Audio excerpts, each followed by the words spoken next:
y गाड़ी casa। हम लोगों ने सुबह जाके ऊपर की छत जो है ये वाला पोर्शन सिर्फ हमने साफ करा है। पेट्रोल पंप पे गए, वहाँ पे गाड़ियाँ साफ करने के लिए अच्छी खासी जगह होती है, वहाँ से साफ करा। साफ करने के बाद अब हमें क्या करना है, हम देखना चाह रहे थे कि ये यहाँ पे ठीक रहेगी या यहाँ ठीक रहेगी। तो हम लोगों ने डिसाइड करा कि हम इसको यहाँ लगाएंगे। और जैसे कि आप देख सकते हैं कि नीचे ये स्टिकर लगा हुआ है, तो जब हम ये स्टिकर उतारेंगे तो ये यहाँ पे ऐसे चिपक जाएगी। यहाँ पे ऑफकोर्स चिपकाना पड़ेगा अच्छे से, लेकिन स्टिकर लगाने से पहले हमें इसको बहुत अच्छे से क्लीन करना है। अब ये स्टिकर क्यों लगा हुआ है, क्योंकि एक तो ये बहुत ही पतली है, कागज़ जैसी है, तो फिर इसी वजह से हमें इसको बहुत अच्छे से चिपकाना पड़ेगा, क्योंकि इतनी लाइट वेट है, हवा से उड़ सकती है। अब अगर कोई जैसे हमारी पहले वाली जो हार्ड वाली थी, रिजिड वाली, अगर हम उसको वहाँ इस एरिया पे लगाते या इस एरिया पे लगे रहने देते सिर्फ स्टिकर से, तो वो तो हवा से उड़ के किसी को भी हर्ट कर सकती थी।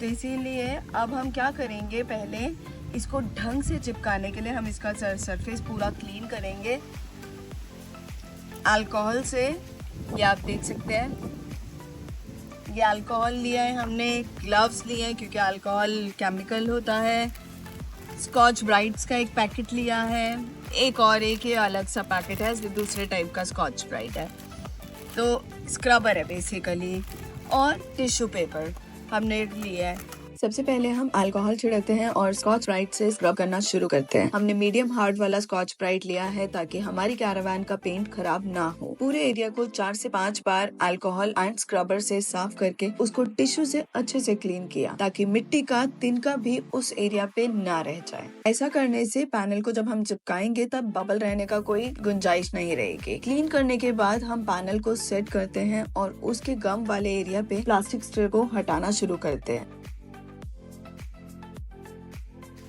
सॉरी, हम इसकी सेलोफेन हटाते हुए आपको वीडियो में नहीं दिखा सके क्योंकि बहुत मुश्किल हो रहा था। 2 लोग ही हैं हम लोग, तो बनाने में प्रॉब्लम हो रही थी।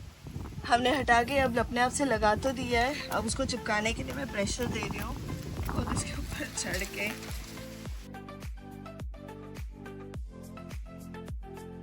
हमारी पैनल लग गई, ये। अब हम सोच रहे हैं कि इनको कैसे सेट करें। ये सारी जो वायर्स है, हमने बड़ी वाली ये 3 वाली तो ले ली, लेकिन सेटिंग में थोड़ा सा दिक्कत हो रही है। सो हमारे पास ये है हमारी पुरानी वाली पैनल जो हमने निकाली है। आप इसमें देख सकते हैं कि जो सेल बने हुए होते हैं ना, ये ऐसे सेल बने हुए हैं। इसकी ये प्रॉब्लम होती है कि इसमें करंट एक पे जाता है तो फिर दूसरी पे नहीं जा सकता। अगर यहाँ पे कुछ भी ढका हुआ हो, कोई भी पोर्शन अगर इसका ढका हुआ होगा, तो हमारी जो पावर जनरेट यहाँ से होगी वो आगे पास ऑन नहीं हो पाएगी।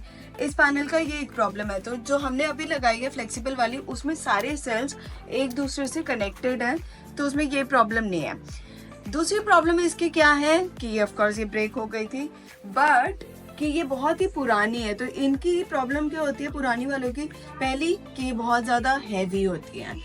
अब मोटर होम में सबसे बड़ी प्रॉब्लम हमारे लिए क्या होती है कि हमें एक वेट को ना बहुत ध्यान में रखना पड़ता है, क्योंकि यहाँ पे जितने भी लाइसेंसेस बने हुए होते हैं ना, वो कैटेगरीज के हिसाब से होता है।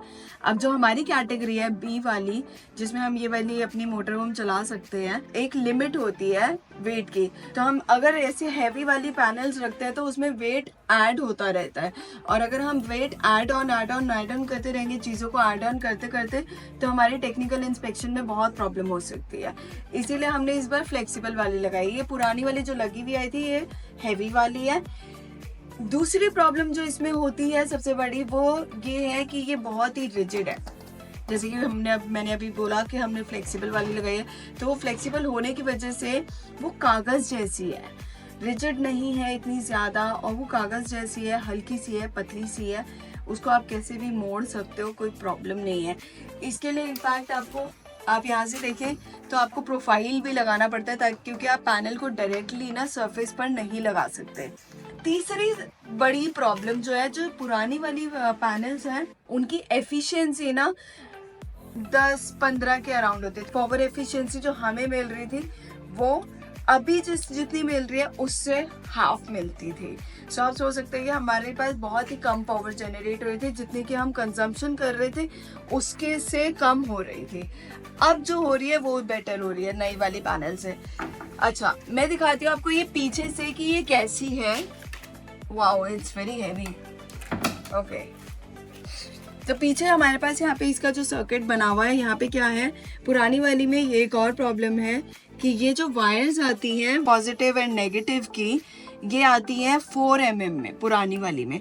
अब जो नई वाली आती है वो नई वाली आती है हमारे पास यहाँ पे है ये रही 6 mm की।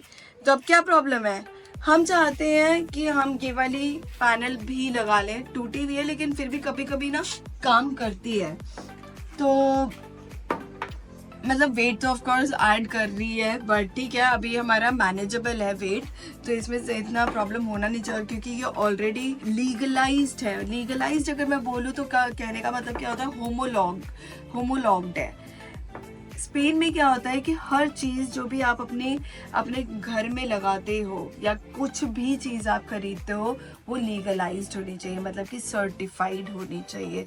यहाँ पे होमोलोगार बोलते हैं उसको, एच साइलेंट होता है स्पेनिश में, वैसे मैं बताना भूल गई थी।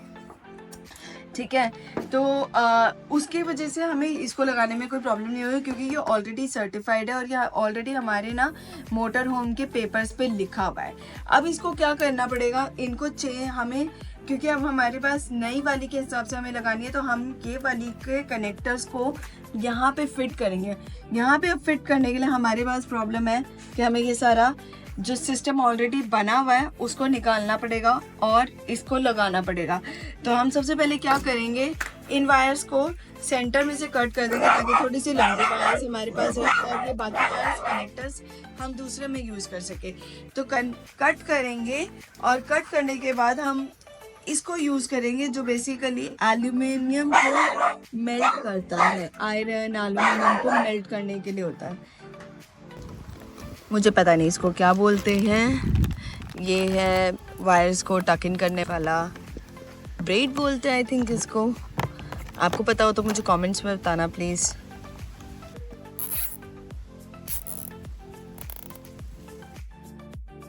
अब ये जो सिल्वर वायर कनेक्टर्स हैं ये भी पैनल के साथ ही आए थे और ऊपर प्रोटेक्शन लेयर लगाने के लिए एक छोटी सी रबर की ट्यूब का इस्तेमाल भी कर रहे हैं जो कि पैनल के ही साथ आई थी। कनेक्टर्स को रबर में डाल लाइटर से रबर को हीट किया ताकि वो स्क्वीज हो जाए और कनेक्टर पे चिपक जाए। ऐसा करने से कनेक्टर में धूल मिट्टी और बारिश का पानी नहीं जाएगा। साथ में ऊपर टेप लगाकर उसे डबल सिक्योर कर देते हैं।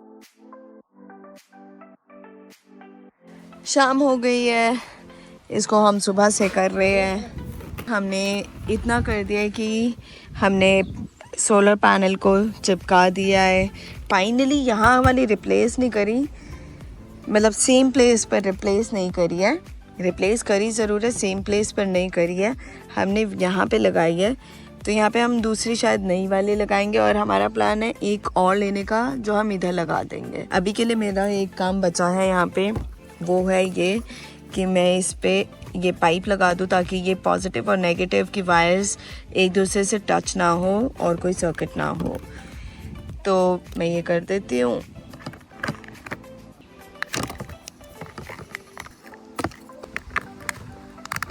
पैनल लगाने का चौथा दिन है और आज हम सेकंड पैनल लगाने के लिए पूरे एरिया को फ्लैट क्लीन करना शुरू करते हैं। स्पैचुला एंड अल्कोहल की हेल्प से मैं इस हार्ड हुए सिलिकॉन को सॉफ्ट करके स्क्रब करने की कोशिश कर रही हूँ। क्लीनिंग के बाद हम अपनी सिलिकॉन बॉटल को ओपन कर रहे हैं ताकि दूसरी पैनल को लगाने से पहले हम फर्स्ट पैनल की वायर्स को चिपका दें। सिलिकॉन की बॉटल को इस्तेमाल करने के लिए उसका अलग से एक माउथ पाइप आता है जिसपे डिफरेंट माउथ साइज बने होते हैं, बहुत पतले से मोटे डायमीटर तक के लिए। किस डायरेक्शन से उसे कट करना है उसका भी मार्क बना आता है ताकि अपनी रिक्वायरमेंट के हिसाब से हम उसका फुल एंड इफेक्टिव यूज कर सके। कटर की हेल्प से हम उसे डायगोनली कट करते हैं और बॉटल को सिलिकॉन के होल्डर में लगा देते हैं, जिसको कुछ लोग सिलिकॉन गन भी बोलते हैं। जब हम होल्डर के क्लच को प्रेस करते हैं तो सिलिकॉन बॉटल के नेक से पुश होकर बाहर निकलती है। सिलिकॉन लगाने के टाइम हम काफी कॉन्सेंट्रेटेड है ताकि वो किसी और जगह पे ना लग जाए। अब उसके ऊपर हम अपनी वायर के पाइप को अच्छे से हल्के हल्के प्रेशर के साथ लगा देते हैं। इससे पाइप अपनी जगह से खिसकेगा नहीं। सोलर पैनल को लगाने का डे 2 है, नहीं डे 3 है, सॉरी। तो हमने एक सोलर पैनल ऑलरेडी लगा रखी है। हमने एक दिन ऑब्जर्व करा है, एक्चुअली 2 दिन ऑब्जर्व करा है, yes, so it is actually 4th day. तो हमने 2 दिन ऑब्जर्व करा कितनी पावर वो प्रोड्यूस कर रही है, और उसके बाद हमने, क्योंकि हमें काफ़ी अच्छी लगी, तो हमने एक और मंगवा ली, जो कि ये रही है।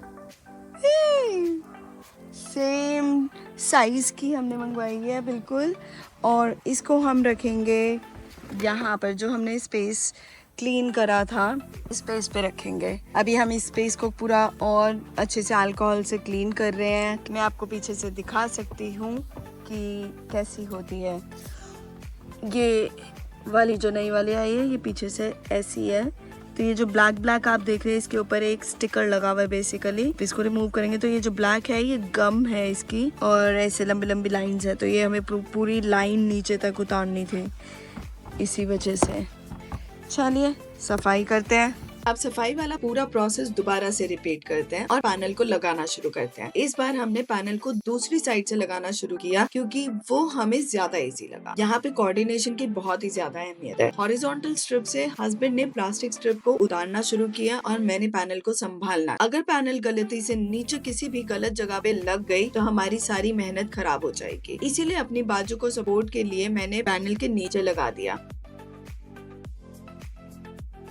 फिर धीरे से हम इसको 10% पोर्शन को चिपकाते हैं, और फिर मैं पूरी पैनल को उठाकर हाथों में पकड़कर हस्बैंड को हैंड ओवर कर देती हूँ, ताकि मैं उसके लॉन्ग गम स्ट्रिप्स वाली प्लास्टिक को हटाऊं और पैनल को अलाइनमेंट में धीरे धीरे चिपकाना शुरू करूँ। ऐसा करने के लिए मुझे नीचे बैठना पड़ा और उसकी प्लास्टिक स्ट्रिप्स को ढूंढकर मुझे सितारों को अपने हाथों में पकड़कर धीरे धीरे उठाकर स्लाइड करना पड़ा, ताकि मेरे हस्बैंड पीछे से पैनल को आगे की तरफ देते रहे, ताकि वो अपने आप से चिपकती रहे।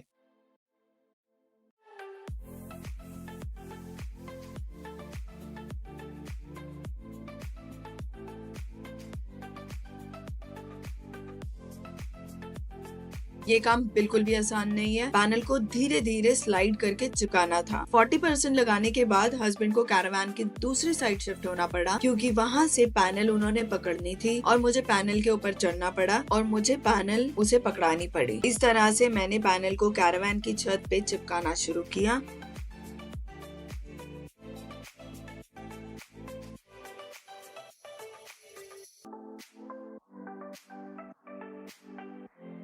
अब तो मैं पैनल पे ही बैठ गई, ताकि उस पे प्रेशर पड़े और जल्दी से चिपक जाए। अब आता है वायरिंग का काम। तो सबसे पहले कनेक्टर्स को कनेक्ट कर लेते हैं, और उसके बाद हम आए हैं यहाँ पर मेन बॉक्स की वायर्स जो मोटर होम के अंदर जा रही हैं। यहाँ से ये एक कवर है, बेसिकली बॉक्स नहीं है, ये कवर है जिसमें से सारी वायर्स अंदर जा रही है, पॉजिटिव और नेगेटिव सिर्फ, जो 2 ही होती है इसमें। और हमने एक ही पाइप खरीदा है जिसके अंदर हम इसको सारी वायर्स को छुपाने की कोशिश कर रहे हैं, ताकि बुरी ना लगे, ऐसे ही बाहर बिखरी हुई सी ना पड़ी रहे।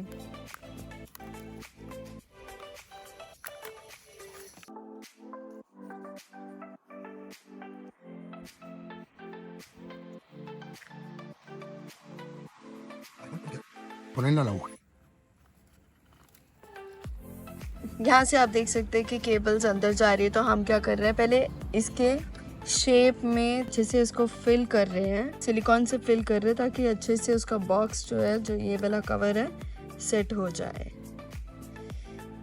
अच्छा, अगर आपने कभी सिलिकॉन बॉटल ऐसे यूज़ करी हो ना, ऐसे वाली, तो आपको पता होगा कि इसमें कितना ज़्यादा प्रेशर लगता है। बहुत ही टफ काम है, और अगर नहीं करा है ना तो करके देखिएगा और मुझे बताइएगा कि आपको टफ लगा है या नहीं। वैसे आपको पता था कि सिलिकॉन बहुत ही अलग अलग कलर्स में भी आता है। हर टाइप के मतलब जिस काम के लिए आपको चाहिए हो उस काम के हिसाब से आता है। कभी वाइट होता है, कोई ट्रांसपेरेंट होता है, ब्लैक होता है, और भी कुछ डिफरेंट कलर्स आते हैं, ताकि वो अच्छे से मर्ज हो जाए। तो ये वाला जो ब्लैक वाला है हमने अभी लिया है, बट हमारे मोटर होम में आपने देखा होगा कि ऊपर छत पे कहीं कहीं जगह पे ब्लैकनेस हुई हुई है बॉर्डर्स पे, जैसे कि यहाँ पर ये एक पुराना वाला सिलिकॉन है जो कि बेसिकली ड्राई होने के बाद एक सीमेंट टाइप में कन्वर्ट हो जाता है। सिका सिका what is in English? It's the name, is a brand सिका। और ध्यान रखिएगा कभी भी सिलिकॉन बॉटल जब खुली हुई हो, ऐसे आप ऑलरेडी यूज कर रहे हो, तो उसको किसी भी सरफेस पे ऐसे ही मत रख दीजिएगा, उसको किसी ऐसे सरफेस पे रखिएगा जो आपको यूज नहीं करना, वरना सिलिकॉन जिस भी सरफेस पे आप रखोगे वो चिपक जाएगा। तो ध्यान रखिएगा इसका। आप जब तक ये वीडियो देख रहे हैं मैं आपको याद दिला दूँ, प्लीज़ बेल आइकन को ज़रूर प्रेस करिएगा, मेरे चैनल को ज़रूर सब्सक्राइब करिएगा और मुझे अपने कमेंट्स देते रहिएगा। फाइनली हमें इनकी ज़रूरत तो पड़ी ही नहीं, हमने अल्कोहल और टिश्यू पेपर्स से ही कर दिया। अल्कोहल इतना अच्छा है कि इसी से ही हो गया।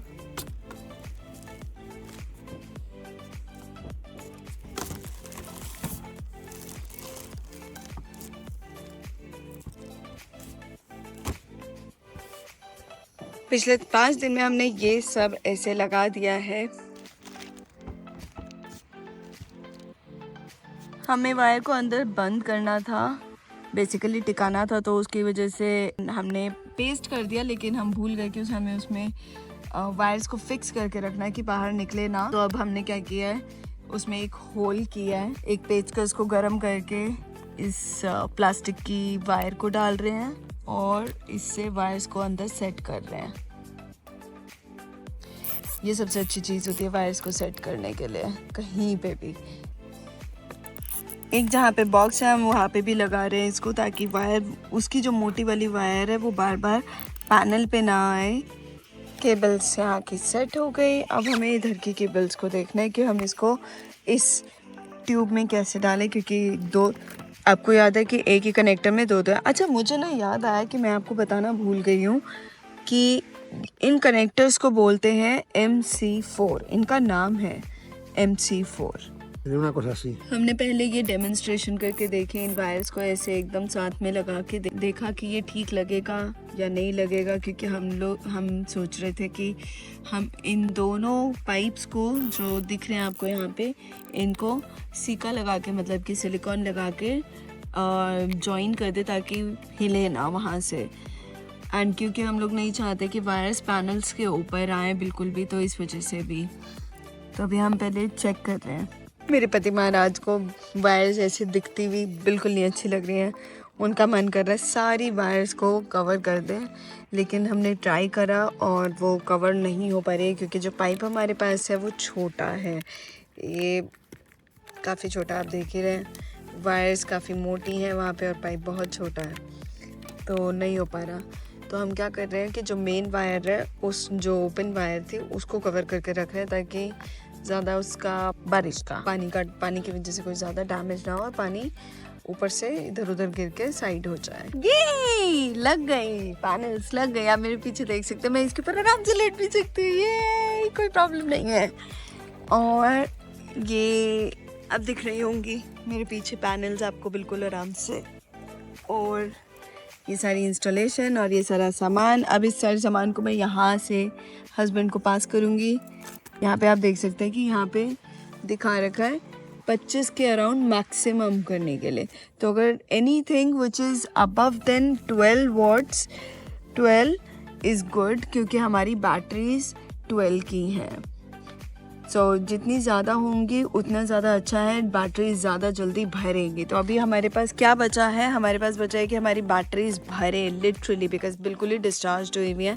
पिछले 5 दिन से बहुत ज़्यादा प्रॉब्लम हो रही है। तो हम लोग सोच रहे हैं कि एक दिन के लिए कैंपिंग में चले जाएं और वहाँ पे प्लग इन कर लेते हैं, ताकि हम बैटरी को ऑफ करके रख दें और बैटरी को चार्ज होने का टाइम दे दें और रिकवर होने का टाइम दे दें आराम से। तो इससे हम इजीली ऑन रोड रह पाएंगे। तो अभी ये सोच रहे हैं, देखते हैं कैसे करते हैं। अभी 1-2 दिन इसको टेस्टिंग करेंगे कि कितनी और जनरेट कर रही है विदाउट प्लग इन करे। तो लेट्स सी एंड मैं यहाँ पर अपनी ये वीडियो ख़त्म करती हूँ। अगर आपको वीडियो अच्छी लगी हो, इन्फॉर्मेटिव लगी हो तो मुझे सब्सक्राइब करना मत भूलिएगा। अगर आपको मेरी आगे की वीडियोस देखनी है, अगर आपको अपडेटेड रहना है सारे लाइफ हैक्स के बारे में, मोटर होम के बारे में, लाइफ स्पेन की लाइफ के बारे में, कल्चर के बारे में, फेस्टिवल्स के बारे में, तो आप मुझे फॉलो करना बिल्कुल मत भूलिएगा। मिलते हैं नेक्स्ट वीडियो में। See you. Don't forget, I love you all. Mwah.